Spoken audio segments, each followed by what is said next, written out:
হারুন সবসময় উল্টাপাল্টা কাজ করে, ওরে দ্রুতই বদলি করার জন্য স্বরাষ্ট্রমন্ত্রীকে নির্দেশনা দেয়া দরকার। গতকাল প্রধানমন্ত্রীর উপস্থিতিতে ১৪ দলের রুদ্ধদ্বার বৈঠকে এভাবেই হারুনকে নিয়ে কথা বলেন আওয়ামী লীগের এক নেতা।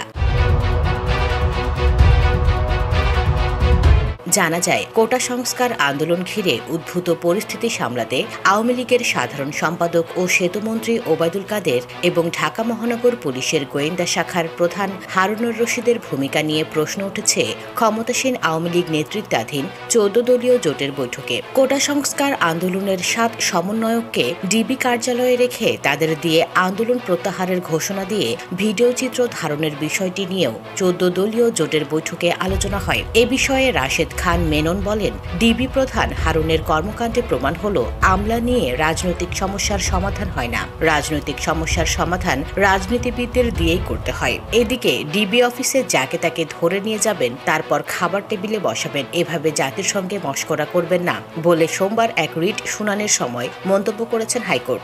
বিষয়টি নিয়ে বৈঠকে একাধিক নেতা অভিমত প্রকাশ করেন। পুলিশ কর্মকর্তা হারুনের ব্যবহার, এক টেবিলে বসে খাবার খাওয়ার ছবি নিয়ে হাইকোর্টের মন্তব্য সরকারের বিপক্ষে গেছে। এ বিষয়ে জোটের একটি দলের নেতা বলেন, সমন্বয়কদের ধরলো বা কেন, আবার ধরে ওদের খাইয়ে মিডিয়ার প্রচার, জাতির সঙ্গে মশকরা। জবাবে বৈঠকে আওয়ামী লীগের এক নেতা বলেন, হারুন সবসময় উল্টাপাল্টা কাজ করে, ওরে দ্রুতই বদলি করার জন্য স্বরাষ্ট্রমন্ত্রীকে নির্দেশনা দেওয়া দরকার। এ সময় ডিবির এ ধরনের কর্মকাণ্ডের বিষয়ে স্বরাষ্ট্রমন্ত্রীর সঙ্গে গতকাল রাতেই কথা বলবেন বলে জানান প্রধানমন্ত্রী। কোটা সংস্কার আন্দোলন ঘিরে উদ্ভূত পরিস্থিতি সামলাতে আওয়ামী লীগ সাধারণ সম্পাদক ওবায়দুল কাদেরের ভূমিকা নিয়ে প্রশ্ন ওঠে। বৈঠকে একাধিক নেতা বলেন, কোটা আন্দোলন ঘিরে ওবায়দুল কাদেরের বক্তব্য বিবৃতি পরিস্থিতিকে আরও ঘোলাটে করেছে।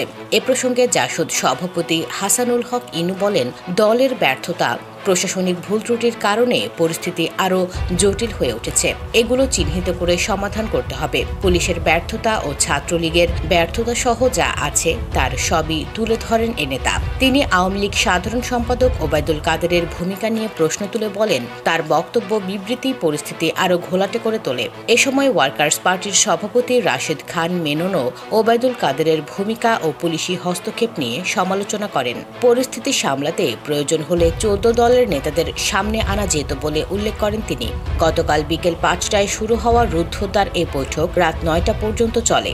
বৈঠক শেষে গণভবনের ফটকে দাঁড়িয়ে বৈঠকের সিদ্ধান্তের বিষয়ে সাংবাদিকদের অবগত করেন ওবায়দুল কাদের।